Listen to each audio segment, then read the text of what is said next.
Okay, so I wanted to share a quick side project. I'm still working on the 282T, but kind of shelved that just because of a few issues, which I'll point out in the update video, but have the little power card there for it and everything. But I also have some G-scale stuff that I like to run around on a little garden railway I have in my backyard. Really wanted a flat car, didn't want to spend the money.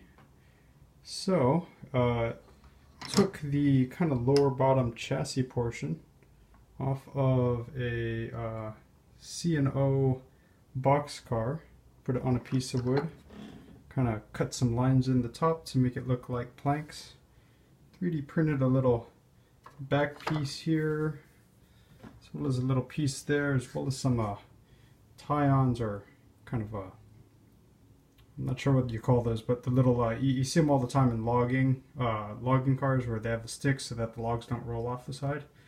But installed some of those along the side too, and it runs pretty well overall. I haven't tested it yet, but will at some point soon, and probably try and get a little video together with the small garden railway I do have in the backyard. Anyways, thanks for watching.